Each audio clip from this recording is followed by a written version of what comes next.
The champagne glass trembled in my hand as I stared at the notification on my phone.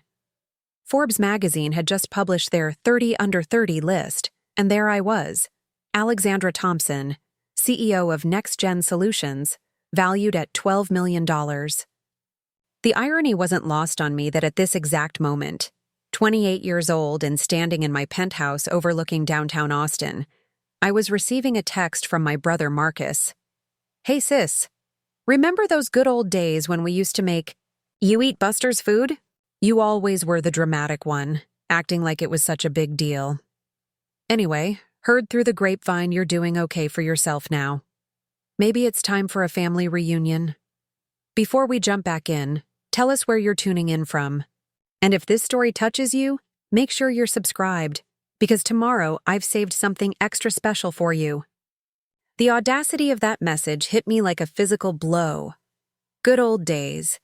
As if starving a 7-year-old child and forcing her to eat dog kibble while the rest of the family enjoyed actual meals was some charming childhood memory.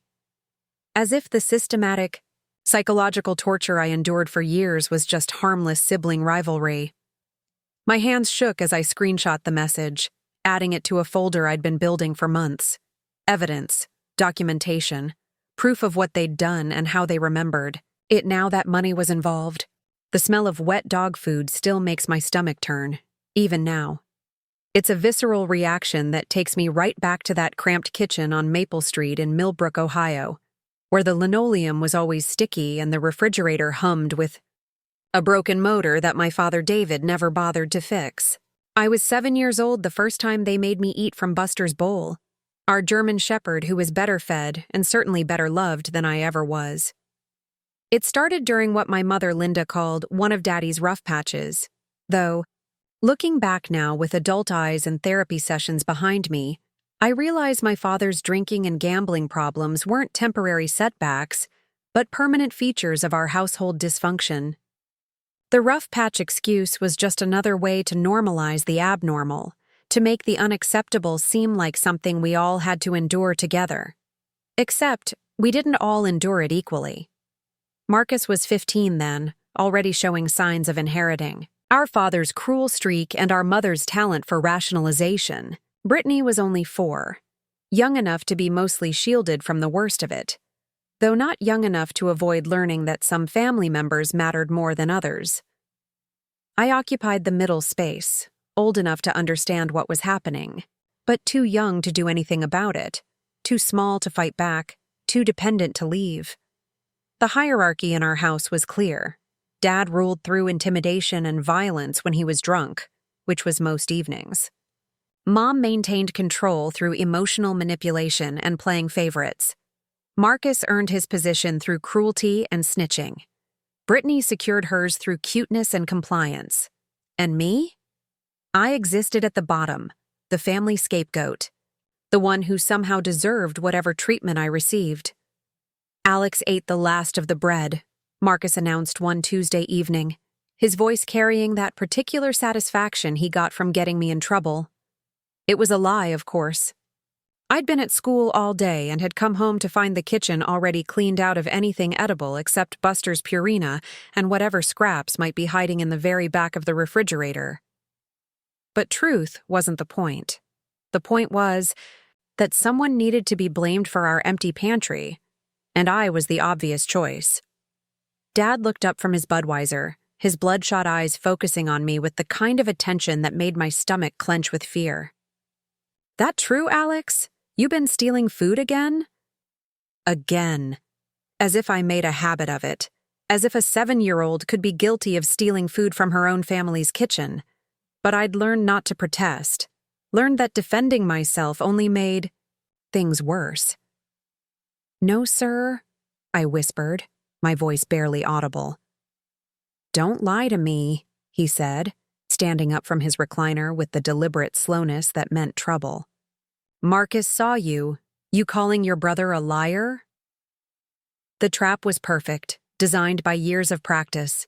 If I said yes, I was disrespecting Marcus. If I said no, I was admitting to stealing. Either way, I was guilty of something.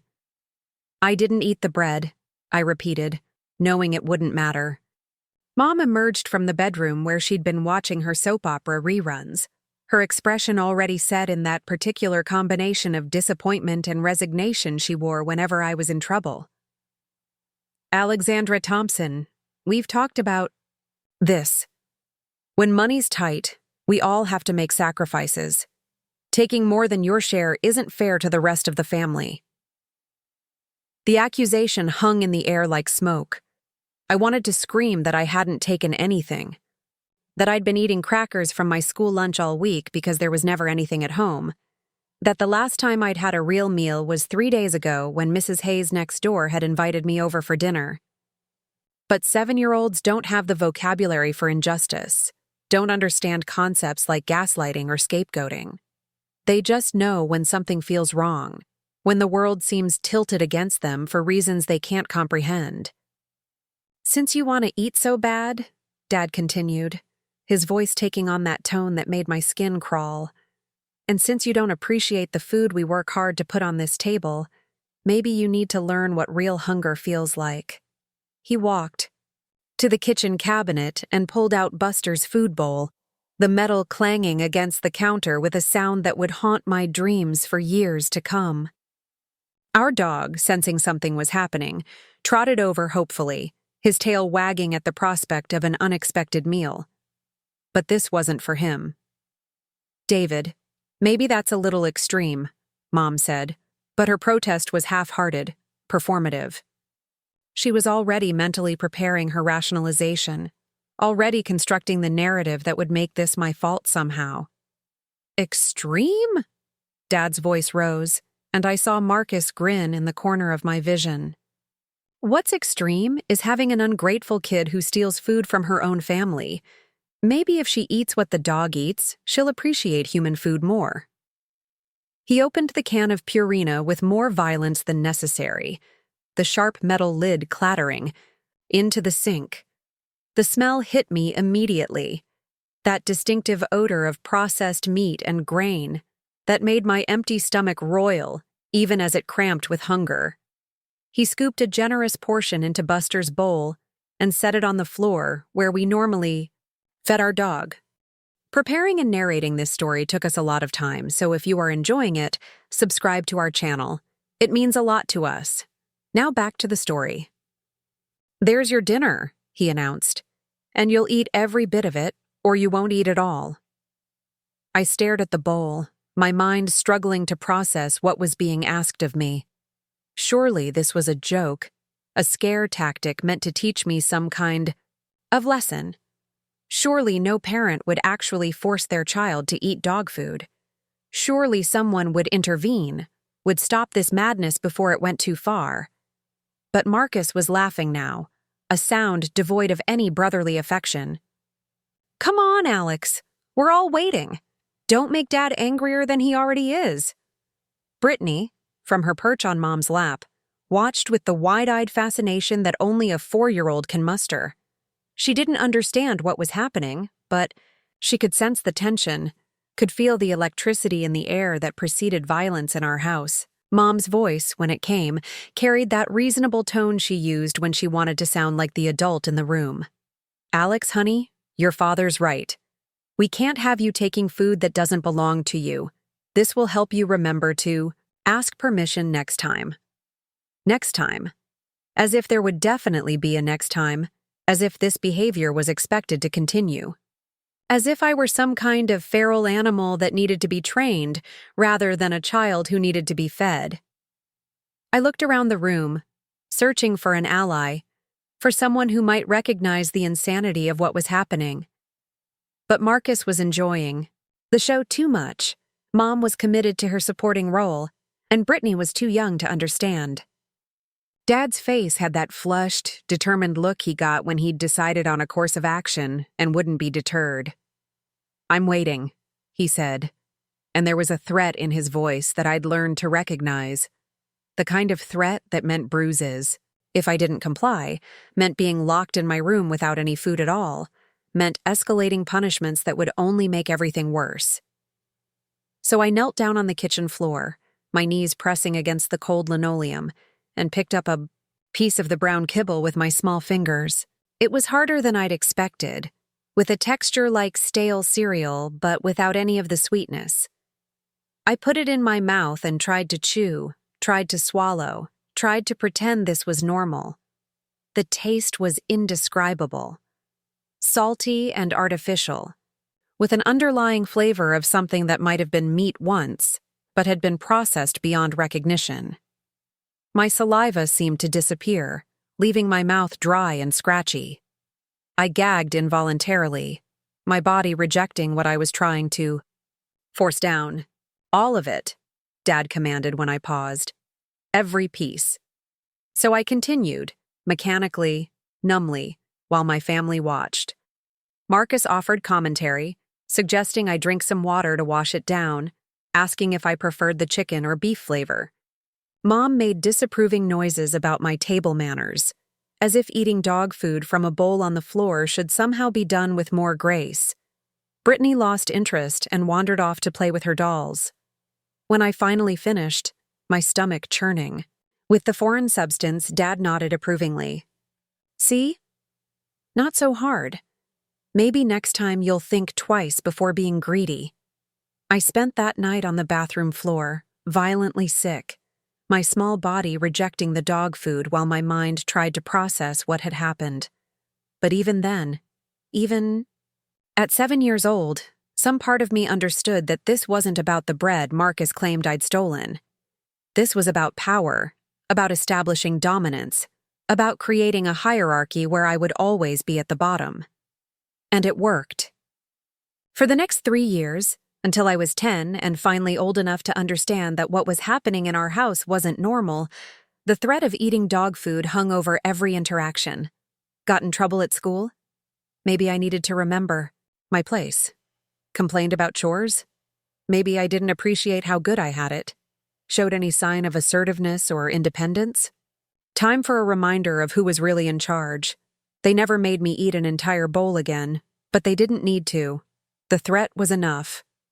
A single piece of kibble placed next to my plate during dinner was sufficient to ensure my compliance. The can opener poised over Buster's food while I was lectured about my behavior was enough to guarantee my silence. The psychological damage was more lasting than the physical discomfort.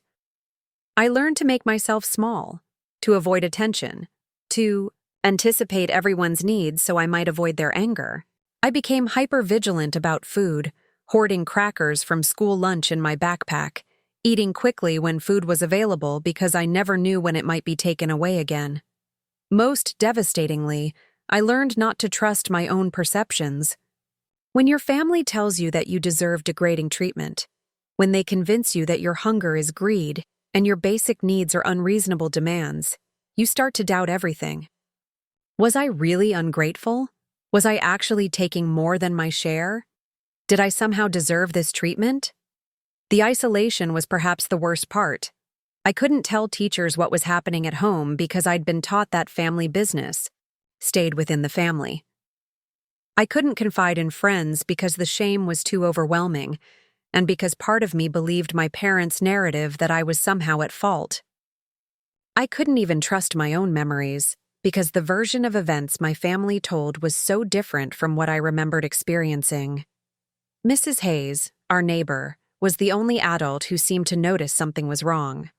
A widow in her 70s, who had raised 5 children of her own, she had a grandmother's intuition for when kids were struggling. She never asked direct questions about what was happening at home, but she had a remarkable tendency to invite me over for dinner right around dinner time, or to offer me sandwiches when I was playing in her yard. "Growing girls need proper nutrition," she'd say, her eyes kind but knowing. "Can't have you wasting away to nothing." Those meals at Mrs. Hayes's table were revelations. Real food, prepared with care, served on actual plates with actual utensils. Conversation that didn't revolve around what I'd done wrong or how I'd disappointed everyone. Treatment like I was a human being deserving of basic kindness rather than a burden to be managed. But I was always careful not to mention these dinners at home. Somehow I knew, even at 7 and 8 and 9 years old, that my parents would find a way to ruin even this small kindness. They'd either forbid me from going to Mrs. Hayes's house, or they'd find some way to turn it into evidence of my selfishness and ingratitude. School became my refuge, the one place where expectations were clear and achievement was possible. I threw myself into learning with the desperation of someone who instinctively understood that education might be her only way out. I read voraciously, losing myself in stories about children who were loved and valued, families who ate meals together without cruelty or manipulation. My teachers noticed my hunger for knowledge, but they also noticed other things. The way I hoarded school snacks. The way I flinched when adults raised their voices. The way I seemed older than my years, burdened with responsibilities and anxieties that most children didn't carry. Mrs. Patterson, my third-grade teacher, was the first adult to explicitly ask if everything was okay at home. I remember the moment, vividly, the way the afternoon sun slanted through the classroom windows, the smell of chalk dust and construction paper, the kindness in her eyes as she crouched down to my level. "Alex, honey, I've noticed you seem tired lately, and hungry. Is there anything you want to talk about?" For a moment, I was tempted to tell her everything. To pour out the whole sordid story about dog food and threats and parents who seem to hate their own child. But then I heard my father's voice in my head, reminding me that family business stayed private, that airing our problems would only make things worse for everyone. "I'm fine," I whispered, the lie tasting almost as bad as the dog food had. "Just tired from staying up reading." Mrs. Patterson didn't push, but I could see the concern in her eyes. That afternoon, she sent home a note with me, ostensibly about my academic progress, but really designed to gauge my parents' response to school involvement. I read it on the bus ride home, my stomach clenching as I imagined how Dad would react to what he'd perceive as interference. The explosion, when it came, was everything I'd feared, and worse. Dad flew into a rage about nosy teachers and busybody, school officials who didn't understand how to mind their own business. Mom worried about what the neighbors would think if there were rumors about our family. Marcus delighted in having new ammunition against me, new proof that I was a troublemaker, who brought shame on the family. That night, I ate 3 pieces of dog food as punishment for embarrassing the family and making teachers think there were problems at home. The irony was lost on everyone except me. By the time I turned 10, the pattern was so established that it felt normal. Not good, not right, but normal in the way that familiarity breeds acceptance. I'd learned to navigate the minefield of my family's dysfunction, to read the warning signs, to make myself invisible when danger approached. But something was changing inside me, some spark of defiance that no amount of degradation could fully extinguish. Maybe it was the books I read, stories of heroes who overcame adversity and fought for justice. Maybe it was Mrs. Hayes's continued kindness, proof that not all adults were cruel and capricious. Maybe it was simply the natural resilience of a child who refused to be completely broken. Whatever it was, I started making plans. Not conscious, articulated plans, but the kind of deep, instinctive preparation that trauma survivors develop. I paid attention in school with new focus, understanding that grades were currency that might buy me a different future. I hoarded not just food but knowledge, storing up facts and skills like weapons I might someday need. I also started documenting things, though I didn't think of it that way at the time. I kept a journal hidden in my bedroom, writing down conversations and incidents with the meticulous detail of someone who had learned not to trust her own memory. I collected evidence almost unconsciously, saving report cards and awards that proved my worth, keeping teacher comments that validated my intelligence. Most importantly, I started dreaming of a different life. Not just escape from my current circumstances, but transformation into someone powerful, someone who couldn't be forced to eat dog food or accept degradation as normal, someone who could protect other vulnerable children from experiencing what I'd experienced. The dream seemed impossible from the perspective of a 10-year-old trapped in Millbrook, Ohio, with no money and no obvious path forward. But dreams have their own power, their own ability to sustain hope even in the darkest circumstances. And sometimes, if you hold on to them tightly enough and work toward them consistently enough, impossible dreams become inevitable realities. I didn't know it then, but those years of systematic humiliation were teaching me lessons that would prove invaluable later. I was learning resilience, determination, and the kind of strategic thinking that comes from constantly having to navigate hostile territory. I was developing the emotional intelligence that comes from studying human cruelty up close, learning to read people's motivations and weaknesses with the precision of someone whose survival depends on it. Most importantly, I was building a fire, inside myself, a burning desire for justice that would eventually become the driving force behind everything I accomplished. Every piece of dog food I'd been forced to swallow was fuel for that fire. Every humiliation adding to the determination that would eventually allow me to rise far above the people who had tried to destroy me. The text from Marcus, 21. Years later, was just proof of how little any of them understood about what they'd done or who I'd become. They saw my success as an opportunity for themselves, a chance to benefit from the very traits they'd tried to beat out of me as a child. They had no idea that every dollar I'd earned, every achievement I'd unlocked, every moment of power I'd gained had been motivated by the memory of their cruelty. But they were about to find out. The family reunion Marcus had so casually suggested was exactly what I'd been waiting for. The perfect opportunity to serve the humble pie they'd been earning for over 2 decades. And I was going to make sure they choked on every bite. The turning point came during my sophomore year of high school, when I overheard a conversation that changed everything.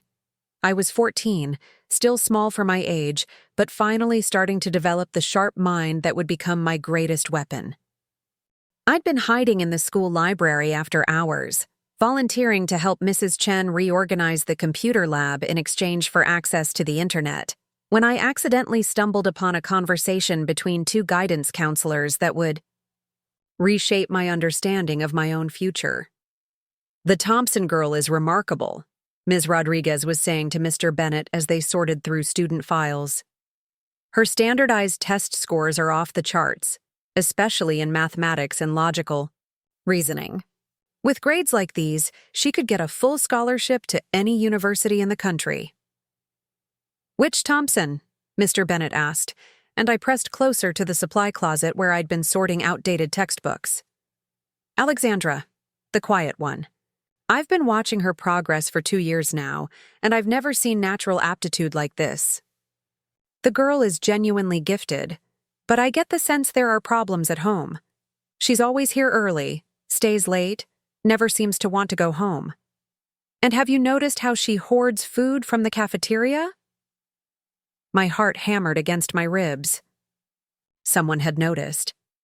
Someone was paying attention to the details I thought I'd hidden so carefully. But instead of feeling exposed, I felt something else entirely. Possibility. "Should we reach out to the family?" Mr. Bennett wondered. I tried. Once, indirectly. Got a very defensive response from the mother. The father hung up on me. "I think the best thing we can do is make sure Alex knows about every scholarship opportunity available and help her navigate the application process when the time comes." I stayed hidden until they left, my mind racing with implications I'd never considered before. University, scholarships. A path out that didn't require me to run away or drop out or do any of the desperate things I'd sometimes fantasized about. A legitimate escape route that would take me far from Maple Street and everything it represented. That night, I lay in my narrow bed, staring at the water stain on my ceiling and thinking about the word gifted. No one in my family had ever used that word to describe me. If anything, they seemed to view intelligence as a threat, something that made me uppity or difficult to manage. Marcus had always been praised for his athletic abilities, despite mediocre grades.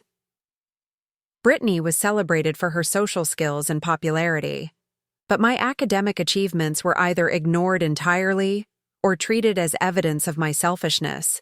as if studying hard somehow took something away from the rest of the family. The next morning, I approached Ms. Rodriguez directly. It took every ounce of courage I possessed to knock on her office door and ask if I could speak with her privately. She was a small woman with kind eyes and graying hair pulled back in a practical bun, the kind of adult who actually listened when students talked. "I heard you and Mr. Bennett talking yesterday," I began, my voice barely above a whisper. "About scholarships." If she was surprised that I'd been eavesdropping, she didn't show it. Instead, she gestured for me to sit down and pulled out a thick folder from her desk drawer. "I've been hoping you'd come see me," she said warmly. "You're exactly the kind of student these programs are designed for. Tell me, Alex, what do you want to study in college?" The question caught me off guard. No one had ever asked me what I wanted before. My entire life had been about surviving what other people wanted from me, avoiding punishment, minimizing conflict. The concept of having desires and pursuing them was foreign territory. "I don't know," I admitted. "I like math, and computers, and figuring out how things work." "Those are excellent foundations," Ms. Rodriguez said, making notes. "Have you ever thought about engineering, computer science? There are incredible opportunities in technology right now, especially for young women willing to break into traditionally male fields." We spent the next hour going through scholarship requirements, discussing SAT prep courses, and mapping out the advanced placement classes I'd need to take to maximize my college prospects. For the first time in my life, an adult was talking to me about my potential rather than my problems, my future rather than my failures. "There's something else we need to discuss," Ms. Rodriguez said as our session wound down. Many scholarship applications require letters of recommendation from teachers, but they also often ask about family circumstances. Some programs specifically target first-generation college students or those from economically disadvantaged backgrounds. I stiffened, immediately defensive. "We're not poor," I said quickly, parroting the line my parents always used. "Dad works construction. Mom has her cleaning jobs. We get by fine." Ms. Rodriguez studied me carefully. "Alex, I want you to understand something important. There's no shame in needing financial assistance for college. These programs exist because society recognizes that talented students shouldn't be held back by circumstances beyond their control. Your family's economic situation isn't a reflection of your worth or potential." Her words planted seeds that would take years to fully sprout, but they began working on me immediately. That afternoon, I started paying closer attention to our actual financial reality rather than the narrative my parents constructed around it. The shut-off notices that arrived regularly for utilities, the way we shopped at the discount grocery store, buying dented cans and expired bread, the constant stress about money that permeated every family conversation. Most tellingly, I began to notice how my parents' treatment of me intensified whenever I showed signs of academic success. When I brought home a perfect score on a practice Dad accused me of getting too big for my britches. When I was selected for the academic decathlon team, Mom worried that I was showing off and making other kids feel bad. When teachers started talking about advanced placement classes, Marcus suggested I was becoming stuck up and forgetting where I came from. The pattern was unmistakable once I started looking for it. My family didn't just fail to support my educational goals. They actively undermined them. They were threatened by my potential success because it challenged their narrative about our place in the world. If I could rise above our circumstances, it implied that they were choosing to remain trapped by theirs. This realization was both liberating and terrifying.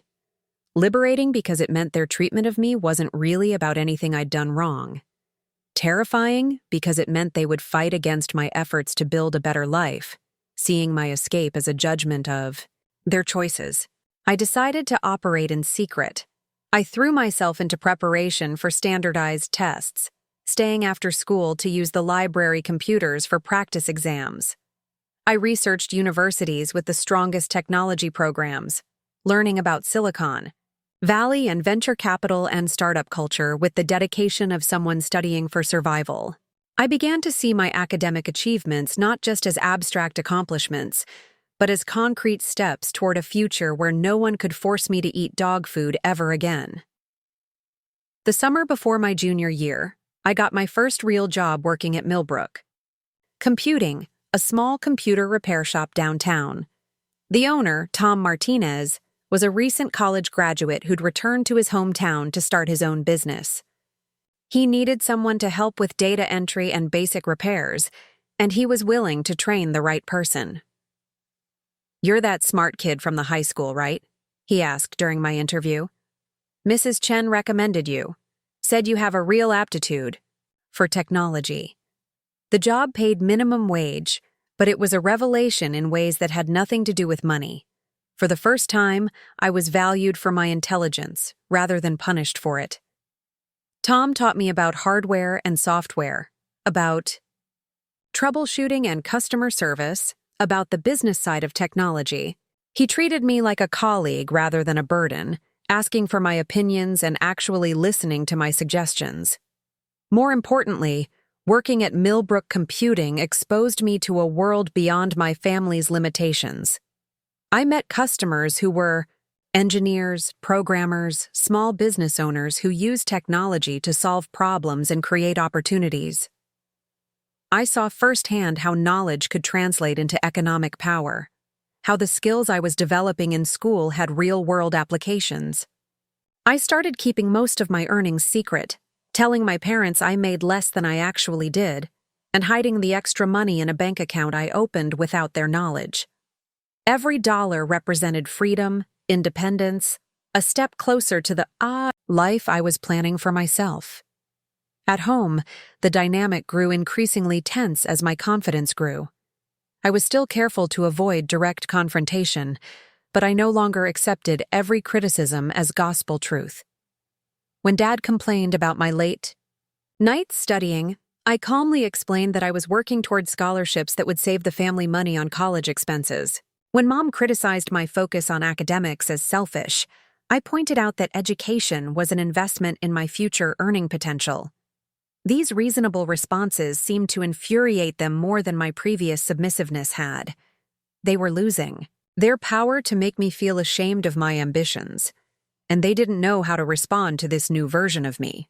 The crisis came during the fall of my junior year when early college recruitment letters started arriving.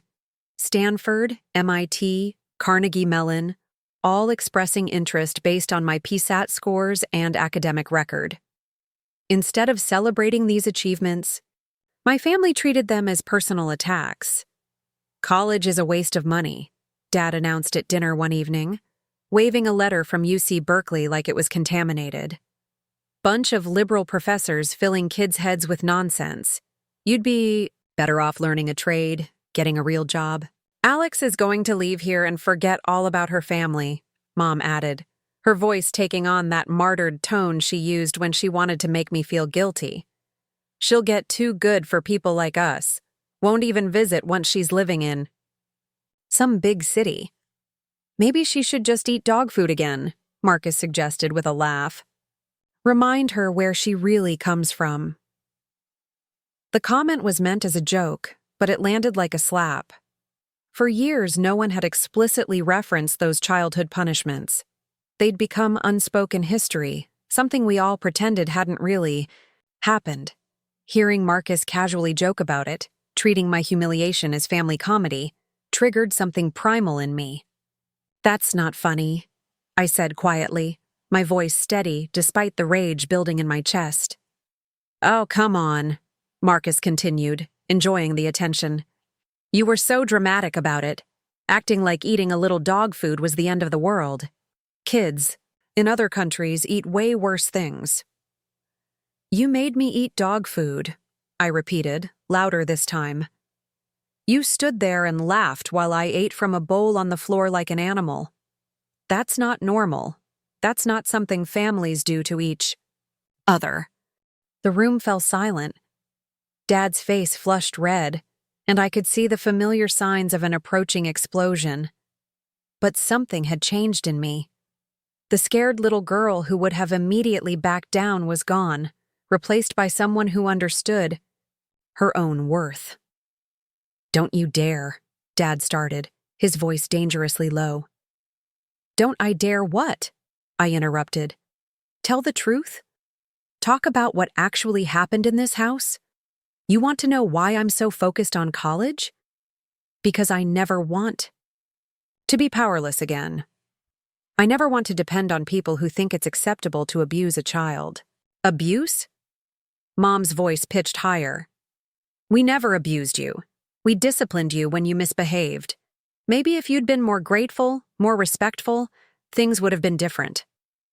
"I was 7 years old," I said, standing up from the table. 7. And you made me eat dog food as punishment for something I didn't even do. That's not discipline. That's cruelty." Marcus stood up too, his face twisted with anger. "You think you're so much better than us now? With your fancy college letters and your after-school job? You're still the same pathetic little girl who used to cry over everything." "You're right," I said, surprising him. "I did cry, because what you did to me was wrong. But I'm not that little girl anymore. And I'm going to make sure everyone knows exactly who you people really are." The threat hung in the air like smoke. I hadn't planned to say it, but once the words were out, I realized I meant them completely. These people had spent years trying to break me, convince me I was worthless, make me believe I deserved their treatment. Now that I understood my own capabilities, now that I had glimpsed the future I could build for myself, their power over me was evaporating. Dad took a step toward me, his hands clenched into fists, and for a moment I thought he might actually hit me. But I stood my ground, looking directly into his eyes with none of the fear he was accustomed to seeing there. "Go ahead," I said quietly. "Hit me. Give me even more to tell people about what kind of parents you really are." He stopped, perhaps recognizing that the balance of power had shifted. I wasn't just threatening to run away or rebel. I was threatening something much more dangerous to people like them: exposure. The possibility that their carefully maintained facade might crumble, that neighbors and coworkers and extended family might learn what really happened behind our closed doors.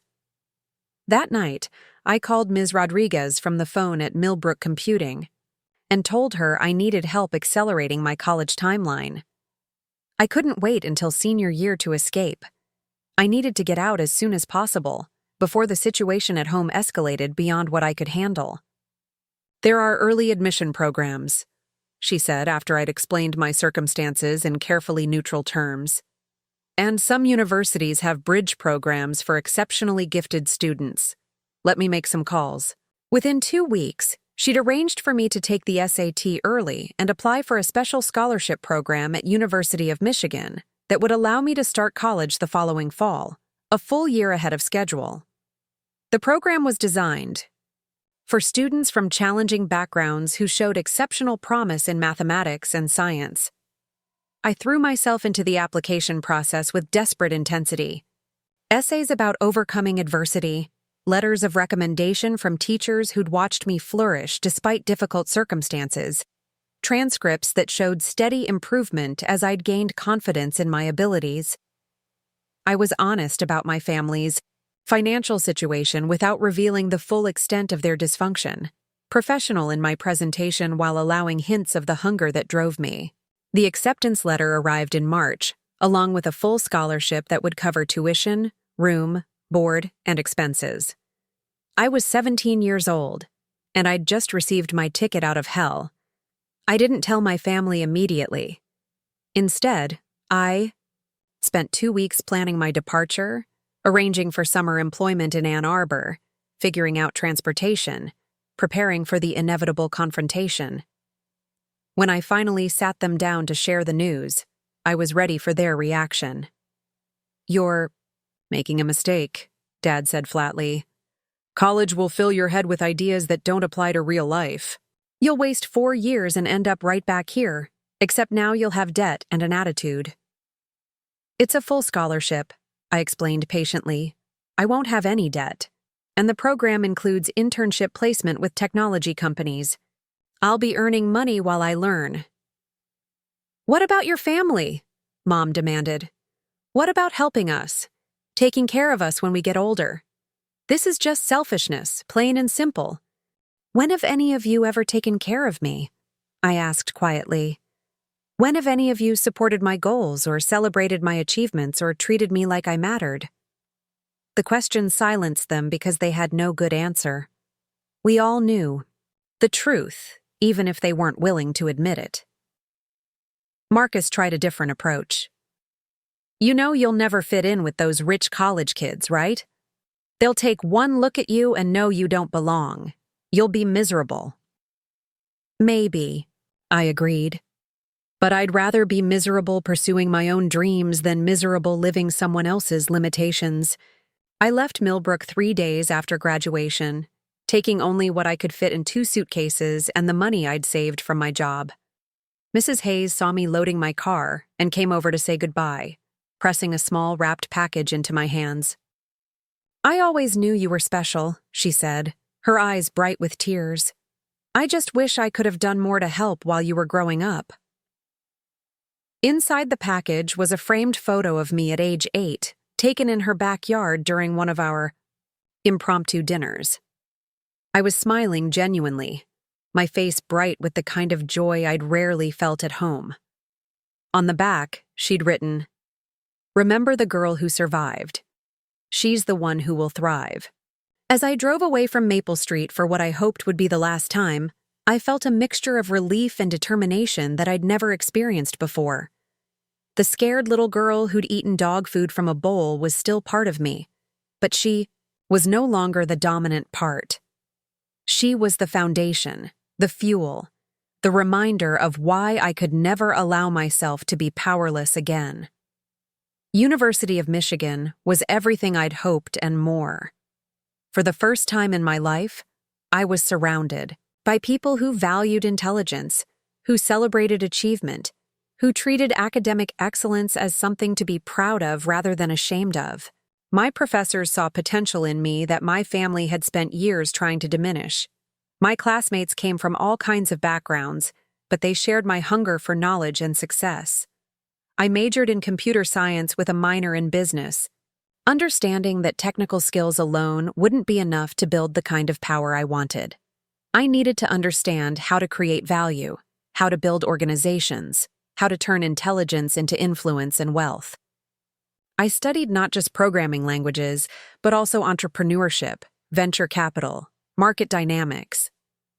More importantly, I learned to trust my own judgment again, surrounded by professors who encouraged critical thinking and fellow students who challenged me to defend my ideas. I rebuilt the confidence that my family had systematically destroyed.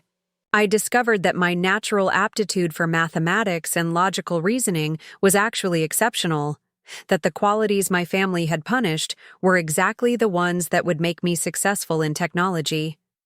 During my sophomore year, I started my first company. It was nothing fancy, just a service helping local businesses optimize their computer systems and websites. But it taught me invaluable lessons about customer acquisition, problem solving, and the relationship between value creation and financial reward. More than the money I earned, though, the experience showed me that I had the entrepreneurial instincts to build something from nothing. By my junior year, I was working on more sophisticated projects, developing software solutions for mid-sized companies struggling to modernize their operations. I was still living in the dorms and maintaining my scholarship requirements, but I was also building a client base and a reputation that extended far beyond campus. The breakthrough came during my senior year when I developed an algorithm that could significantly improve data processing efficiency for manufacturing companies. What started as a class project turned into something much bigger when one of my professors introduced me to a venture capitalist who specialized in early-stage technology investments. "This could be worth millions," Grace Patterson told me after reviewing my prototype.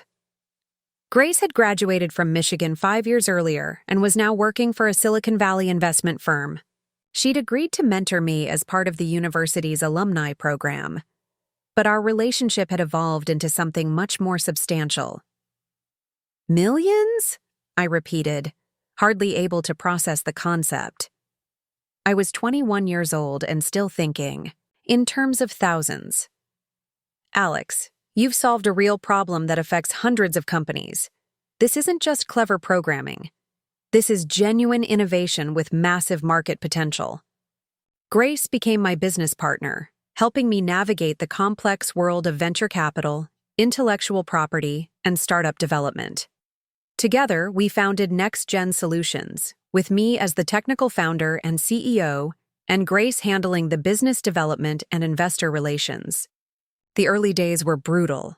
18-hour days, constant stress. The pressure of proving ourselves in a field dominated by older men with decades of experience. But I thrived under that pressure in a way that surprised even me. All those years of survival, of navigating hostile environments, of turning constraints into opportunities, had prepared me for the challenges of building a company from scratch. Our first major client was an automotive parts manufacturer in Detroit that was struggling with outdated data processing systems. My algorithm reduced their processing time by 60% while improving accuracy, saving them hundreds of thousands of dollars annually. Word spread quickly through the manufacturing sector, and suddenly we had more potential clients than we could handle. By the time I was 23, Next Gen Solutions had 15 employees and annual revenue of $2 million.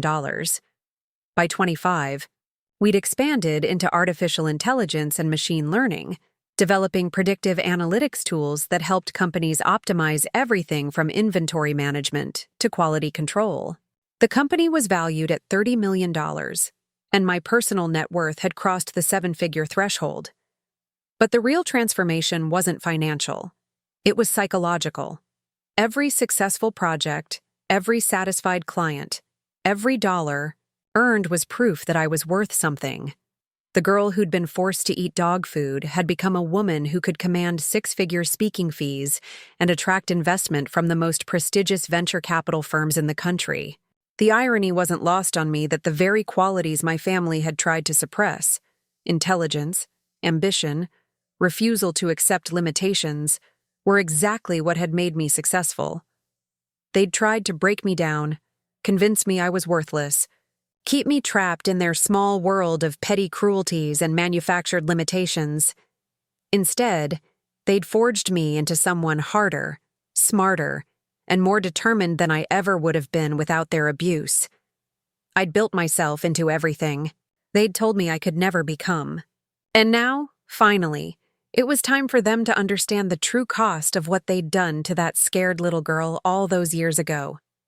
The Forbes article changed everything, not just because it announced my company's valuation to the world, but because it included details about my background that I'd carefully crafted to serve a specific purpose. The journalist had eaten up the story of a young woman from a small Ohio town who'd built a tech empire from nothing, overcoming family adversity to achieve extraordinary success. What he didn't realize was that every word I'd shared had been strategically chosen to lay the groundwork for what came next.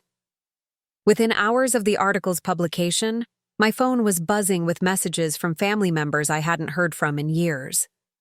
Cousins who'd ignored me at family gatherings suddenly wanted to catch up. Aunts and uncles who'd dismissed my college plans as unrealistic were reaching out to congratulate me. And of course, there were the messages from the core Thompson family themselves. Dad's text was predictably awkward. Saw the magazine thing. Pretty impressive. Maybe we should talk soon. Mom's was more emotional manipulation disguised as pride. So proud of my daughter. I always knew you'd do something special. We miss you and would love to see you. Brittany's message was the most honest. Holy shit, Alex. You're like actually rich now. We need to hang out. But it was Marcus's message that truly revealed how little any of them understood about what they'd set in motion all those years ago. Hey, sis. Remember those good old days when we used to make you eat Buster's? Food? Good times. Anyway, heard through the grapevine you're doing okay for yourself now. Maybe it's time for a family reunion? Good times. The casual dismissal of systematic child abuse as nostalgic family humor told me everything I needed to know about how they remembered our shared history. They genuinely believed that their treatment of me had been normal sibling rivalry, typical family dysfunction that everyone eventually laughs about as adults. They had no understanding of the psychological damage they'd inflicted, or the burning desire for justice they'd planted in me. I screenshot every message, adding them to the growing digital file I'd been building for months, evidence of their current attitudes, proof of how they viewed both the past and my present success, documentation that would become crucial for what I was planning. Grace noticed my mood shift during our weekly strategy meeting the day after the Forbes piece ran. We were in my corner office on the 40th floor of the Austin Tower that housed Next-Gen Solutions, reviewing quarterly projections and discussing our expansion into European markets, when she caught me staring out the window instead of focusing on the spreadsheets. "You're distracted," she observed, closing her laptop and giving me her full attention. "This should be one of the best days of your professional life. The Forbes coverage alone is going to bring us 50 new client inquiries. So why do you look like you're planning someone's funeral?" I turned away from the window, where the Austin skyline stretched out below us like a testament to ambition and achievement. "Not someone's funeral," I corrected. "Someone's reckoning." Grace had been my business partner for 7 years now, and she knew enough about my background to understand what I meant. I'd shared some of the stories during late nights when we were building the company, usually after particularly difficult days when investor meetings had gone badly or technical challenges seemed insurmountable. She knew about the dog food, about the systematic humiliation, about the family that had tried to break me before I was old enough to defend myself. "They've been reaching out," she said. It wasn't a question. Grace understood human nature almost as well as she understood market dynamics. "All of them," I confirmed, pulling out my phone to show her the messages. "Even some relatives I haven't seen since I was 12. Amazing how success makes you suddenly worthy of family connection." Grace read through the texts, her expression growing darker with each one. When she reached Marcus's message about the good times, her jaw actually clenched with anger. "That bastard," she muttered. "He's actually proud of what they did to you. Like it's some charming family story." "That's exactly what it is to him," I agreed. "Which is why I need to educate them about the true cost of their choices." "What are you thinking?" Grace asked, and I could see the strategic mind that had helped build our company starting to work. "Because whatever you're planning, you need to be careful. You've worked too hard to build this life to risk it on revenge." "Not revenge," I corrected. "Justice. And it's not going to risk anything we've built. If anything, it's going to demonstrate exactly how far I've come from that scared little girl they used to torment." I'd been thinking about this moment for years, planning it in abstract terms while I built the success and influence necessary to make it meaningful. But the Forbes article had accelerated my timeline, forcing the confrontation I'd been preparing for into the immediate present. "I'm going to accept Marcus's invitation," I announced. "A family reunion sounds perfect." Over the next 2 weeks, I orchestrated the reunion with the same methodical precision I used for product launches. First, I hired Rachel Adams, an investigative journalist I'd met through Austin's tech networking scene. Rachel specialized in exposing corporate malfeasance and social injustice, and she'd been looking for a human interest story that could complement her usual business focus. "I want to document what happens when someone who was systematically abused as a child confronts their abusers as a successful adult," I explained during our initial meeting at a coffee shop near her downtown office. Not for revenge or public or humiliation, but to explore themes of accountability, family dynamics, and how childhood trauma shapes adult achievement. Rachel's eyes lit up with professional interest. "That's a powerful angle, especially with your profile right now. The contrast between your current success and your childhood experiences would make compelling journalism." "The key is authentic documentation," I emphasized. "I don't want anything staged or manipulated. just real people having real conversations about real history. When and where? She asked, already making notes. Millbrook, Ohio. 3 weeks. From now. I'm planning to rent out the ballroom at the Grand Hotel for what my family thinks will be a celebration of my success. They have no idea what kind of celebration I actually have in mind. The Grand Hotel Millbrook was the fanciest venue in my hometown, a restored Victorian building that hosted wedding receptions and corporate events for the surrounding counties. Renting the main ballroom for a private party cost more than my father made in 2 months, which was precisely the point. I wanted my family to understand from the moment they walked in that I operated on a completely different level now. I also hired Dr. James Rodriguez, a child psychologist who specialized in trauma recovery and family systems. His role would be to provide professional context for the psychological dynamics we'd be exploring, helping viewers understand the long-term impact of childhood abuse on adult development. What you're describing is classic scapegoating behavior, Dr. Rodriguez explained during our planning session. The family system requires someone to bear the blame for all dysfunction, allowing everyone else to avoid accountability for their choices. The scapegoat often develops extraordinary resilience and achievement motivation as survival mechanisms, but they never expect the scapegoat to return with power, I added. Exactly. Family systems are designed to maintain existing hierarchies. When the designated victim achieves success that threatens those hierarchies, it creates what we call cognitive dissonance. They have to either acknowledge their role in your trauma or find new ways to minimize your achievements. The psychological framework gave me confidence that what I was planning wasn't just personal vindication, but potentially educational for anyone who'd experienced similar family dynamics. This wasn't about revenge. It was about accountability and truth-telling. I sent out formal invitations to the reunion, beautifully printed cards that looked like wedding announcements. The message was simple. Alexandra Thompson requests the pleasure of your company for a celebration of family, memory, and achievement. I included details about the hotel, the date, and a note that all expenses would be covered as my gift to the family. The responses came quickly. Everyone wanted to attend this lavish celebration hosted by their newly wealthy relative.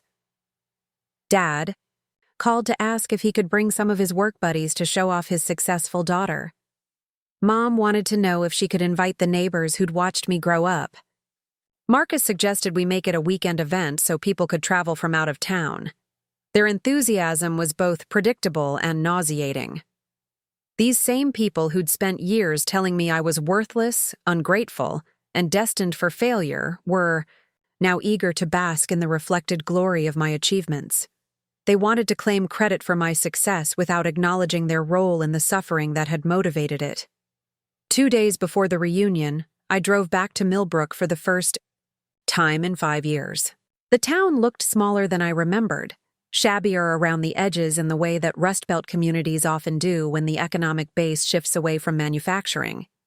The main street had more empty storefronts than thriving businesses, and the residential neighborhoods showed signs of deferred maintenance and declining property values. I stayed at the Grand Hotel, partly for convenience, but mostly for the symbolic value. My suite cost more per night than most Millbrook families spent on groceries in a month. From my window, I could see the house on Maple Street where I'd grown up, where I'd been forced to eat dog food as punishment for imaginary crimes, where my family had tried to convince me I was worthless. That evening, I drove past the house slowly, taking in details I'd forgotten. The paint was peeling more than before, the yard was overgrown, and Dad's truck looked like it hadn't been washed in months. The contrast between their stagnation and my transformation was stark. While I'd been building a multi-million-dollar company, they'd been trapped in the same cycles of dysfunction and limitation that had defined their lives when I lived there. I parked across the street and called Dr. Rodriguez to discuss my emotional state before the confrontation. "How are you feeling?" he asked. "Calm," I answered, somewhat surprised by my own response. I expected to be angrier or more nervous, but mostly I just feel resolved.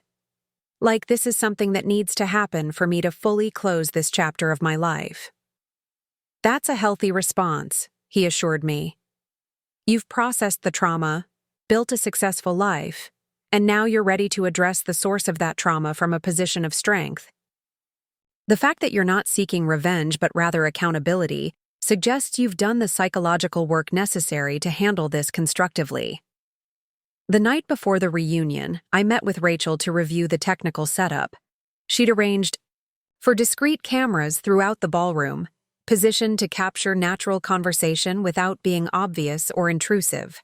The audio equipment was professional grade but invisible, ensuring we'd have clear documentation of everything that transpired. Remember, I told her, I want authentic reactions. Let them reveal themselves naturally. Don't prompt or push. Just document what happens when people are forced to confront truths they've been avoiding. Are you planning to tell them they're being recorded? She asked. Eventually. But not until after they've had a chance to show who they really are, without the awareness that their words and actions are being preserved for posterity. The morning of the reunion, I spent 2 hours getting ready with the attention to detail, usually reserved for board presentations or investor meetings. I chose a tailored black dress that projected authority without being intimidating, jewelry that was clearly expensive but not ostentatious, and makeup that enhanced my natural features while maintaining an air of professional confidence. Looking in the mirror, I saw no trace of the scared little girl who'd once knelt on a kitchen floor eating dog food while her family watched and laughed. The woman reflected back at me was poised, successful, and absolutely ready to hold people accountable for their choices. I arrived at the Grand Hotel ballroom 30 minutes before the scheduled start time, ostensibly to greet guests as they arrived, but really to observe their reactions to the setting I'd created. The room was elegant, but not warm, beautiful, but somehow cold. Crystal chandeliers cast perfect light on arrangements of white flowers. Round tables were set with fine china and crystal glasses. Everything about the space suggested wealth, success, and power. The first guests to arrive were some distant cousins I barely remembered, people who'd never paid attention to me as a child, but who'd driven 3 hours to attend my celebration. They moved through the room with obvious discomfort, touching things tentatively as if they might break something expensive. "Alex!" one of them called out when she saw me. "Look at you! You look like a movie star or something!" I smiled graciously, playing the role of gracious hostess while mentally cataloging reactions and comments.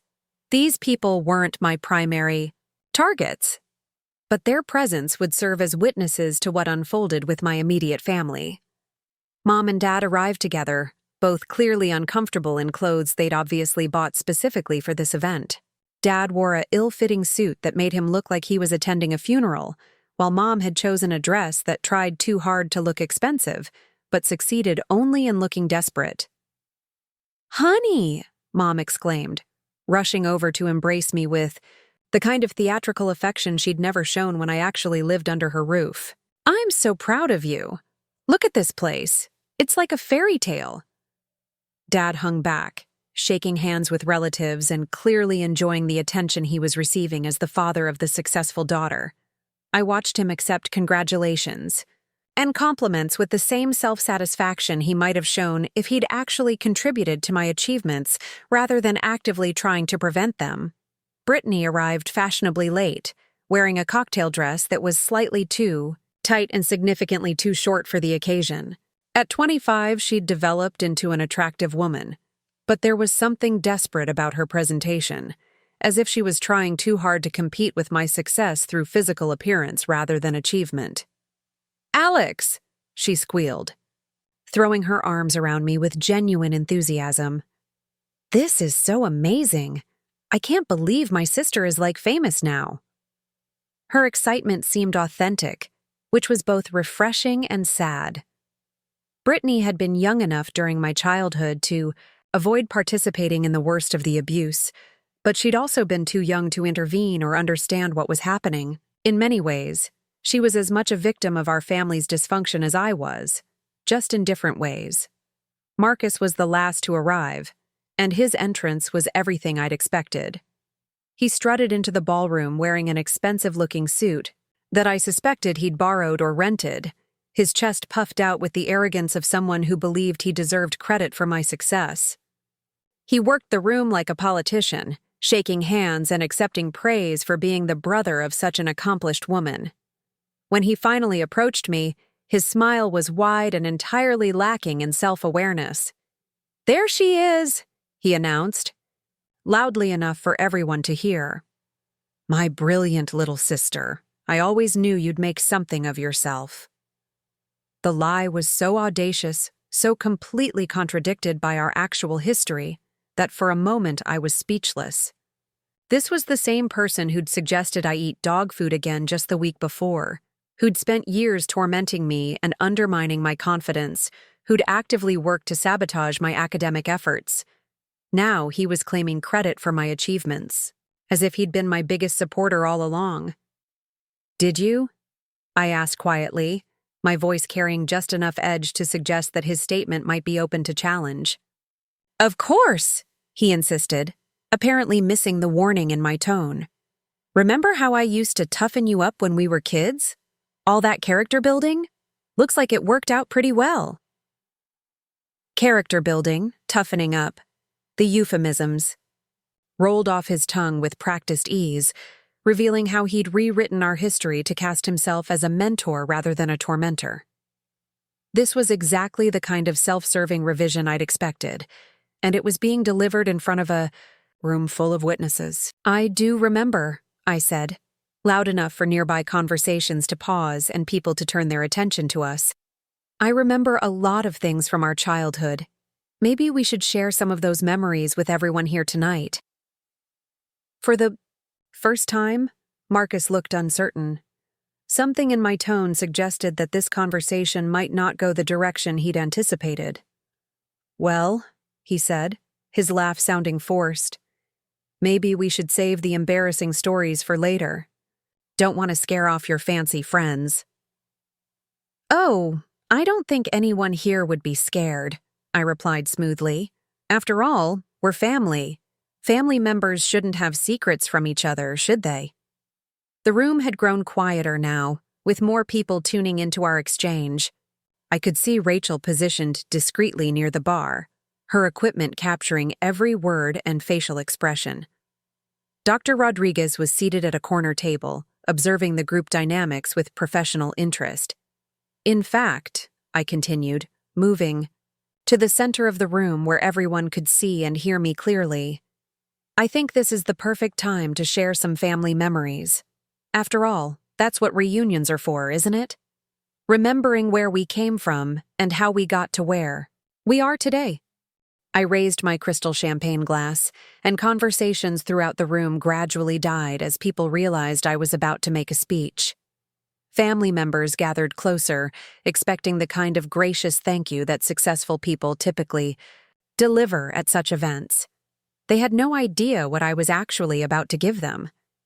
The crystal glass caught the light from the chandeliers as I held it aloft, and for a moment, the ballroom fell completely silent. 53 people, mostly family members and longtime Millbrook residents, turned their attention to me with the expectation of hearing a gracious speech about gratitude and success. Instead, they were about to witness something none of them had anticipated. "I want to thank everyone for coming tonight," I began, my voice carrying clearly through the elegant space. "It's wonderful to see so many familiar faces, people who knew me when I was growing up on Maple Street, people who watched me become the person I am today." Approving murmurs rippled through the crowd. Dad beamed with pride. Mom dabbed at her eyes with a tissue, and Marcus nodded encouragingly as if he was directing my performance. "Success is often portrayed as an individual achievement," I continued. "But the truth is that we're all shaped by our experiences, our relationships, and the lessons our families teach us. Tonight, I want to share some of those lessons with you. I want to talk about the experiences that made me who I am." The mood in the room was still warm, still expectant. They thought this was leading toward heartwarming anecdotes about family, support, and childhood encouragement. They had no idea what was actually coming. "When I was 7 years old," I said, my voice remaining steady and conversational, "my family taught me an important lesson about power dynamics. They taught me what happens when you're completely dependent on people who don't have your best interests at heart." The first hint of uncertainty appeared on some faces. This didn't sound like the typical success story opening they'd been expecting. The lesson came on a Tuesday evening when my brother Marcus falsely accused me of eating the last of our bread. As punishment for this imaginary crime, my father David forced me to eat dog food from our German Shepherd's bowl while my family watched. The silence that followed was deafening. I could see shock registering on faces throughout the room, but I kept my eyes focused on my immediate family members. Dad's face had gone pale. Mom looked like she'd been slapped, and Marcus was staring at me with an expression of growing horror. "I was 7 years old," I repeated, letting the words sink in. 7. And I knelt on that kitchen floor and ate Purina dog food, while the people who were supposed to protect me laughed and made jokes about teaching me gratitude. "Alex," Mom started, her voice shaky. "Maybe this isn't the right time or place?" "Actually, this is exactly the right time and place," I interrupted smoothly. "Because for 21 years, none of you have acknowledged what happened in that house. For 21 years, you've pretended that your treatment of me was normal family discipline. But it wasn't normal. It was abuse." The word hung in the air like an accusation. Several relatives shifted uncomfortably in their seats, and I could see conversations beginning to form at the edges of the room as people processed what they were hearing. Marcus tried to regain control of the narrative. "Come on, Alex," he said with a forced laugh. "You're being dramatic. It wasn't that big a deal. Kids go through stuff. It made you stronger, right? Look how successful you are now." "You're right," I agreed, turning to face him directly. "It did make me stronger, but not in the way you think. It taught me that the people who claim to love you can be the ones who hurt you most. It taught me never to trust anyone completely. It taught me that I had to become powerful enough to protect myself because no one else would." I gestured around. The opulent ballroom at the crystal and flowers and expensive decorations. Every dollar I've earned, every achievement I've unlocked, every moment of success I've experienced has been motivated by the memory of kneeling on that kitchen floor, eating dog food while my family watched. You didn't build my character, Marcus. You built my determination never to be powerless again. The room was completely silent now, except for the soft sound of people breathing. I could see Rachel positioned near the wall, her professional equipment, capturing every word and facial expression. Dr. Rodriguez was taking notes, documenting the family dynamics playing out in real time. Dad finally found his voice, though it came out rougher than usual. "That's not how it happened," he said, but there was no conviction in his denial. "You're remembering it wrong. We never made you eat dog food." "Actually," I said, reaching into my purse and pulling out my phone, "I have some evidence that might help refresh everyone's memory." I'd spent months preparing for this moment, gathering documentation that would make denial impossible. The first item was a recording I'd made of Mrs. Hayes, my elderly neighbor, describing what she'd witnessed during my childhood. Mrs. Hayes lived next door to us for 30 years, I explained as I queued up the audio file. She saw a lot of what happened in our house. Last month, I visited her at the nursing home where she lives now. Her memory is still quite sharp. I pressed play, and Mrs. Hayes's voice filled the ballroom through the sound system I'd had installed for the event. "That poor little girl," her recorded voice said clearly. "I used to watch from my kitchen window and see things that just weren't right. The way they treated her compared to the other children. I remember one evening when I saw Alex sitting on their back porch crying, and when I asked her what was wrong, she said they'd made her eat the dog's food as punishment. I didn't want to believe it at first, But then I started paying closer attention. The recording continued for 2 more minutes, with Mrs. Hayes describing multiple incidents she'd witnessed. Me being locked outside in winter weather, being denied meals while my siblings ate normally, being subjected to punishments that were clearly disproportionate to any childish misbehavior. When the recording ended, the silence in the ballroom was absolute. Several of my relatives were staring at their plates, unwilling to make eye contact with anyone. Others were looking back and forth between me and my parents with expressions of shock and dawning understanding. "That old woman is senile," Dad said desperately. "She doesn't know what she's talking about. Her mind is going." "Perhaps," I agreed, "but she's not the only witness I have." I played a second recording, this one from Tom Martinez, my old boss at Millbrook Computing. He described the teenager who'd worked for him, someone who was obviously malnourished and showed clear signs of psychological trauma. "Alex was the smartest kid I'd ever met," his voice said through the speakers. "But she was also the most damaged. She hoarded food like someone who'd experienced real hunger. She flinched when adults raised their voices. She worked with the desperation of someone who believed her survival depended on her own achievements because no one else was going to help her." Then came recordings from teachers who'd noticed my behavior, guidance counselors who'd tried to intervene, even the school nurse who'd documented my frequent visits to her office during lunch periods because I had no food to eat at home. With each piece of evidence, the walls of denial my family had constructed became harder to maintain. The carefully crafted narrative they'd built about our family history was crumbling in front of an audience of people they'd have to face in the community for years to come. "Stop this," Mom said, her voice breaking. "Please, Alex. You're embarrassing.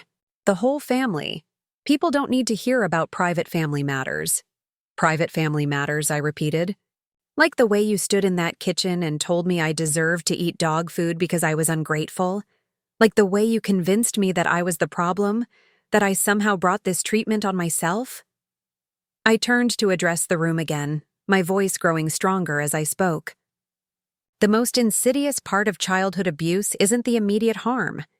It's the way it distorts your understanding of reality. For years, I believed that my family's treatment of me was justified. I thought I must have done something terrible to deserve such cruelty. I thought I was the problem." Marcus made one more attempt to control the narrative. "Alex, you're being unfair. We were kids too. We didn't know any better. And look how great you turned out.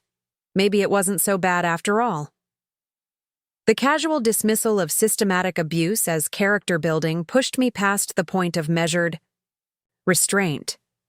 This was the moment I'd been building toward for months, the confrontation that would finally force accountability for choices they'd spent decades avoiding. "Let me explain to you exactly how great I turned out," I said, my voice taking on the edge that had intimidated countless competitors in business negotiations. "I spent my teenage years planning my escape with the methodical precision of a prisoner plotting a jailbreak. I threw myself into academic achievement not because I loved learning, but because I understood that intelligence was the only weapon I had against people like you." I pulled out a folder I'd prepared, thick with documentation that represented years of psychological work and professional achievement. "I've been in therapy for 8 years, working through the trauma you inflicted on me. I've spent tens of thousands of dollars learning to form healthy relationships because you taught me that people who claim to love you will hurt you for their own amusement. I've built a company worth millions of dollars partly because I needed to prove that I had value despite everything you did to convince me otherwise."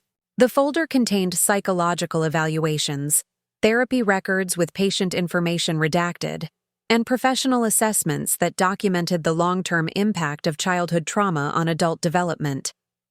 I'd brought them not to share personal details publicly, but to demonstrate the concrete reality of what their character building had actually cost. "Dr. Rodriguez," I called out, gesturing toward the corner table where the child psychologist had been observing, "would you mind sharing your professional perspective on what we've discussed here tonight?"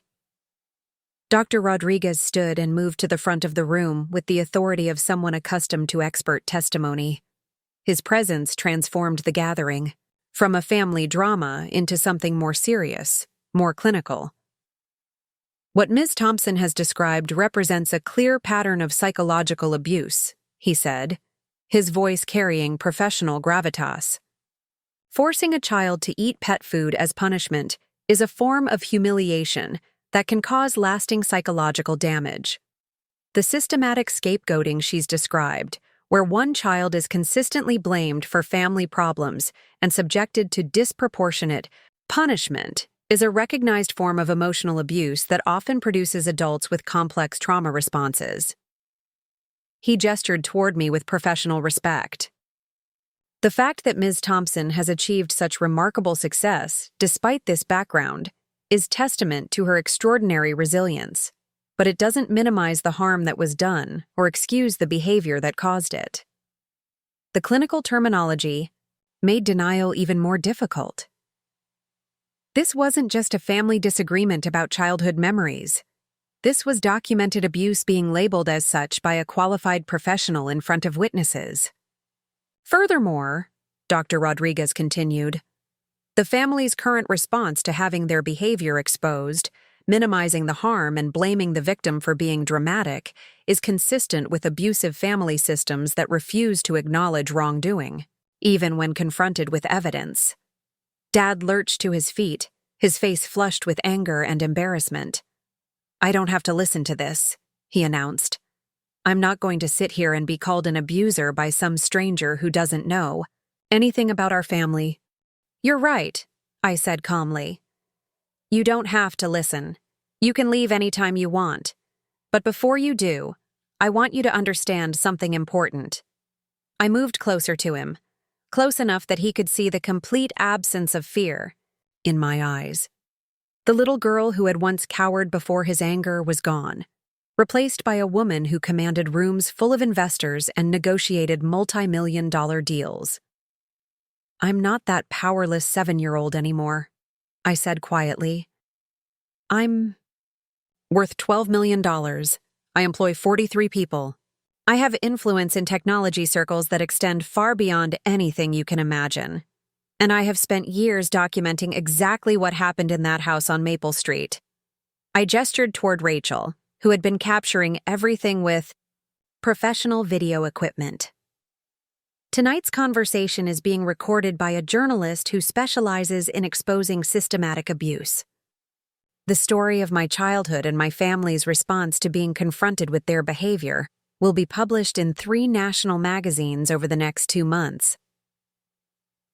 The revelation that they were being recorded hit like a physical blow.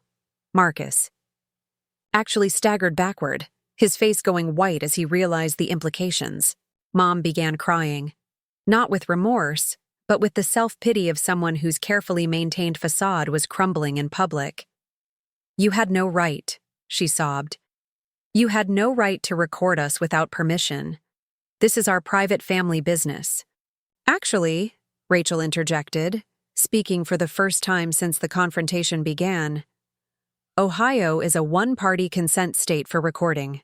Ms. Thompson had every legal right to document this conversation. And given the public interest in stories about childhood trauma and recovery, this absolutely qualifies as legitimate journalism. The legal reality made resistance futile.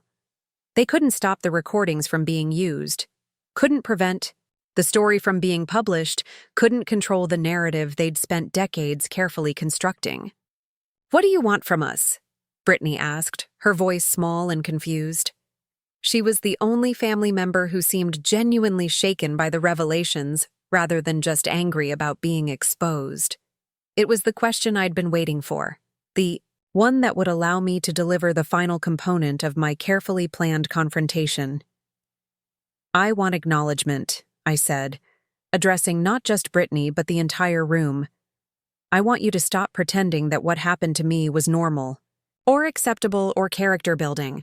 I want you to admit that you abused a child and that your actions caused lasting harm.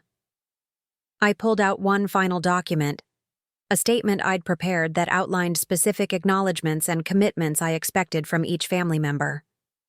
This is a formal statement acknowledging the abuse that occurred in the Thompson household between 1995 and 2005, I announced. It includes admissions of specific behaviors, acknowledgement of the harm caused, and commitments to seek counseling to address the psychological issues that led to such treatment of a child. The statement was comprehensive, covering not just the dog food incidents but the entire pattern of scapegoating, emotional manipulation, and systematic humiliation I'd endured throughout my childhood. It also included requirements for public acknowledgement of their behavior and financial contributions to organizations that support abused children. "You want us to sign this?" Dad asked, his voice hollow as he scanned the document. "I want you to tell the truth," I corrected. "4. Once in your lives, I want you to acknowledge reality instead of hiding behind denial and rationalization." Marcus made one final attempt at manipulation. "And if we don't sign this? What then? You'll destroy our reputations, ruin our lives?" I looked at him with something approaching pity. After everything that had been revealed tonight, he still thought this was about revenge, still couldn't understand that this was about justice and accountability. "Marcus," I said gently, "your reputations are built on lies. Your lives are already ruined by the choices you've made. I'm not destroying anything. I'm simply revealing what was always there." I gestured around the ballroom, at the relatives, and neighbors who had witnessed the entire confrontation. "Everyone in this room now knows the truth about what happened in our house. They know what kind of people you really are. Whether you sign this statement or not won't change that reality." The power dynamic had shifted completely.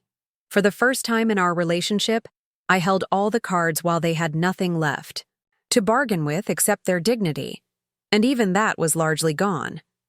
The choice was simple: acknowledge their abuse publicly and commit to making amends, or refuse and face the consequences of having their behavior exposed without any attempt at redemption or growth. Either way, the scared little girl who had once eaten dog food from a bowl was finally getting the justice she deserved.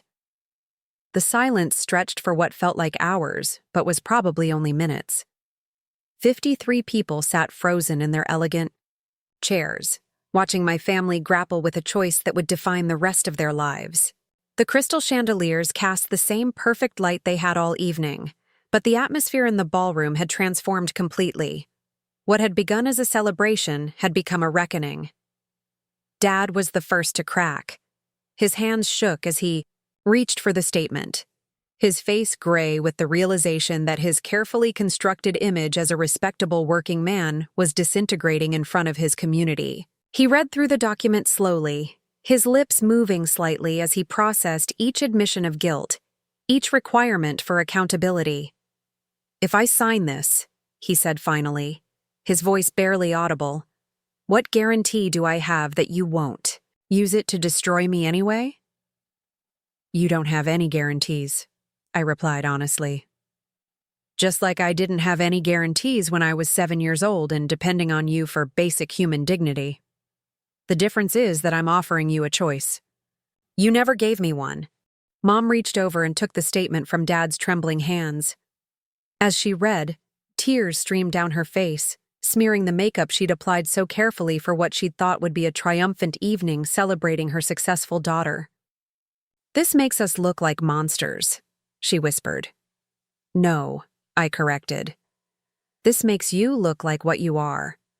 People who abused a child and spent decades denying it.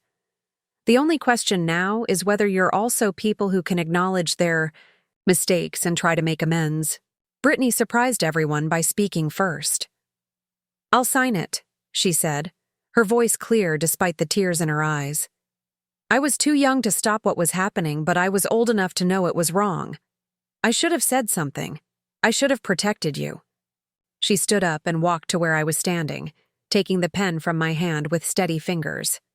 Her signature was bold and clear, the first admission of guilt from anyone in the Thompson family in over 20 years. "I'm sorry, Alex. she said as she handed the pen back to me. "I'm sorry for what they did to you, and I'm sorry for not being brave enough to help you when we were kids." The apology, simple and direct, hit me harder than I'd expected. Brittany hadn't been one of my primary tormentors, but her acknowledgement of the wrong that had been done, her willingness to take responsibility for her own inaction, felt like a small victory in itself. Marcus stood next, his face a mask of barely contained fury. "You think you're so smart," he said, his voice tight with rage. "You think you've won something here. But all you've done is tear apart a family over something that happened when we were kids." "When you were 15, I corrected. "Old enough to know that forcing a 7-year-old to eat dog food was wrong. Old enough to choose kindness instead of cruelty. You made your choices, Marcus. Now you get to live with the consequences." He grabbed the pen from Brittany with enough force to make her flinch. His signature was angry, aggressive strokes that seemed to tear the paper. But it was there, his name acknowledging what he'd done, admitting to behavior he'd spent 2 decades minimizing and justifying. Mom was crying harder now, the kind of desperate sobs that come when someone realizes their world is ending. "I never meant for any of this to happen," she kept repeating. "I never meant to hurt you. I was just trying to keep the family together." "By sacrificing me," I said quietly, "by making me the target of everyone's anger and frustration, by teaching my siblings that it was acceptable to abuse someone weaker than them as long as you could justify it afterward." She signed the "I" statement with a shaking hand, her tears falling onto the paper and smudging the ink slightly. But her signature was legible, her admission of guilt complete. That left Dad, who sat staring at the statement like it was his death warrant. In many ways it was. The document didn't just require him to acknowledge his abuse. It committed him to seeking therapy, making financial restitution to child abuse organizations, and allowing the story to be published with his full cooperation. "You're asking me to destroy my reputation," he said finally. "I'm asking you to tell the truth about what you did to your own daughter," I replied. "Your reputation was built on lies anyway. At least this way, you have a chance to show that you're capable of growth and accountability." The relatives and neighbors who had witnessed the entire confrontation were beginning to murmur among themselves. Some were gathering their things to leave, clearly uncomfortable with the family drama they'd unwittingly become part of. Others seemed riveted by the real-time collapse of the Thompson family's carefully maintained facade. Dr. Rodriguez approached the table where my family sat, his professional demeanor intact despite the emotional chaos surrounding him. "Mr. Thompson," he said directly to my father, "I want you to understand something important. Signing this statement isn't an ending. It's a beginning. It's the first step toward breaking cycles of abuse that have probably existed in your family for generations." Dad looked up at him with something approaching desperation. "What if I can't change? What if this is just who I am?" "Then that's a choice you're making," Dr. Rodriguez replied, gently but firmly. "But based on my professional experience, people can change when they're truly committed to doing the work. The question is whether you're willing to put in that effort." The psychological framework seemed to penetrate Dad's resistance in a way that my confrontation hadn't. He was being offered not just condemnation, but a path forward, a way to transform himself from someone who had caused harm into someone who could prevent it in the future. He picked up the pen with hands that had steadied slightly and signed, his name at the bottom of the statement. The signature was careful, deliberate, the mark of someone who understood the gravity of what he was acknowledging. With all 4 signatures collected, I felt a weight lift from my shoulders that I hadn't even realized I'd been carrying. The scared little girl who had eaten dog food while her family watched was finally getting the acknowledgement she'd deserved for over 2 decades. Rachel approached with her professional equipment, having captured every moment of the confrontation and its resolution. "This is going to be a powerful story," she said quietly. Not just about abuse and accountability, but about the possibility of healing and change. The story would indeed be published, first in a major magazine and then picked up by national news outlets. The response was overwhelming, with thousands of people sharing their own experiences of childhood abuse and family dysfunction. The Thompson family became, somewhat ironically, a case study in how families could begin to heal from systematic abuse when they were finally willing to acknowledge what had happened. But the real transformation wasn't in the publicity or the professional recognition. It was in the relationship rebuilding that began that night in the ballroom and continued over the months that followed. Brittany was the first to reach out, calling me a week after the reunion to ask if we could meet for coffee when I was next in Ohio. Our conversation was awkward at first, both of us navigating new territory where honesty replaced the careful politeness that had characterized our adult relationship. "I know I can't undo what happened," she said as we sat in a small cafe near the University of Michigan campus, where I'd driven to meet her halfway between Austin and Millbrook. "But I want to try to build something real with you now, something based on truth instead of pretending." The relationship that developed between us wasn't the automatic closeness that some siblings share, but it was genuine in a way our connection had never been before. Brittany started therapy to address her own role in the family dysfunction, and slowly, carefully, we began building trust. Marcus's journey was more complicated.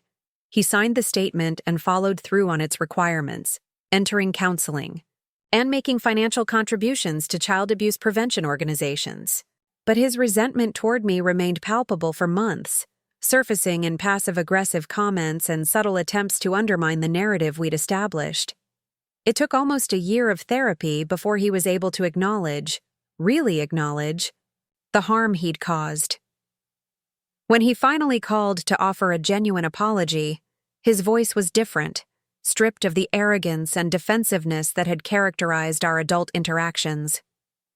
"I was angry at the wrong person for all those years," he admitted during a phone conversation that lasted over 2 hours. "I was angry at Dad for his drinking and gambling, angry at Mom for not protecting us from his moods, angry at the situation. We were all trapped in. But instead of dealing with those feelings, I took them out on you because you were smaller and couldn't fight back." The apology didn't erase the damage, but it represented growth that I hadn't thought possible. Marcus would never be my closest confidant, but he became someone I could have honest conversations with, someone who was genuinely committed to breaking the cycles of abuse that had defined our childhood. Mom and Dad's transformations were the most dramatic. The public exposure of their behavior had initially devastated them, but it also forced them to confront realities they'd been avoiding for decades. Dad entered an intensive therapy program that addressed not just his abusive behavior, but the alcoholism and gambling addiction that had contributed to his anger and financial stress. "I spent so many years blaming everyone else for my problems," he told me during one of our carefully structured conversations, facilitated by Dr. Rodriguez in his office. "I blamed you for being difficult, blamed your mother for not understanding me, blamed the economy for my financial troubles.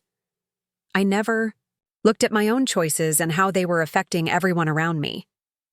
Mom's journey involved confronting her role as an enabler, someone who had allowed abuse to continue because addressing it would have required her to challenge the family structure she was invested in maintaining. "I told myself I was protecting the family by keeping things together," she said during one of our sessions. "But I was really protecting myself from having to make hard choices. It was easier to sacrifice you than to stand up to your father, or admit that our marriage was built on dysfunction." The therapy process was painful for all of us, but it was also liberating in ways I hadn't anticipated. For the first time in my life, I was having honest conversations with my family members, addressing real issues instead of tiptoeing around carefully constructed lies. 2 years after the reunion, I returned to Millbrook for a very different kind of family gathering. This time, we met at Mom and Dad's house, the same kitchen where I'd been forced to eat dog food as a child. But the atmosphere was completely transformed. The house had been renovated with money from a settlement Dad had received after finally addressing his gambling addiction and getting help with his financial problems. The kitchen was bright and clean, with a new table where we sat as equals, discussing our lives and relationships with the kind of honesty that had been impossible before. "I've been thinking about starting a foundation," I announced during dinner. A real dinner where everyone ate the same food and no one was punished or humiliated. Something focused on helping kids who are trapped in abusive family situations. The idea had been developing for months, inspired by the response to Rachel's articles and the hundreds of messages I'd received from people sharing their own stories of childhood abuse and recovery. "The Thompson Foundation for Child Advocacy," Brittany suggested with a smile, "using our family name for something positive instead of something we're ashamed of." The foundation launched 6 months later with significant funding from NextGen, solutions and personal contributions from each family member. It provides legal support for children trying to escape abusive homes, therapy services for abuse survivors, and educational programs that help communities recognize and respond to child abuse. The work became deeply meaningful to me in ways that even my business success hadn't been. Every child we helped represented a different outcome than what I'd experienced. Proof that cycles of abuse could be broken and that powerful people had obligations to protect vulnerable ones. Marcus became one of the foundation's most effective advocates, speaking at schools and community centers about his experience as both an abuser and someone who had worked to change. His presentations were powerful because they came from someone who understood the psychology of cruelty firsthand. "I used to think that admitting I'd done wrong made me weak," he told audiences. "But I learned that real strength comes from taking responsibility for your actions and working to make sure they never happen again." The scared little girl who had once eaten dog food while her family watched had become a woman who commanded respect in business and politics, but more importantly, she had become someone who used her power to protect other vulnerable children. The abuse hadn't broken me. It had forged me into someone capable of breaking the systems that allowed such abuse to continue. Standing in that renovated kitchen 5 years after the reunion, surrounded by family members who had done the hard work of acknowledging their mistakes and changing their behavior, I realized that justice isn't always about punishment. Sometimes it's about transformation, about holding people accountable in ways that force them to become better versions of themselves. The dog food was gone from the cabinet, replaced by gourmet ingredients that reflected the family's improved financial situation. But more importantly, the cruelty was gone too, replaced by relationships built on honesty, respect, and genuine care for each other's well-being. The humble pie my family had been forced to eat was bitter, but it had ultimately nourished something better than what had existed before. And that, I thought, as I looked around the table at people who had finally learned to see me as someone worthy of love and respect, was the sweetest victory of all. Up next, you've got 2 more standout stories right on your screen. If this one hit the mark, you won't want to pass these up. Just click and check them out.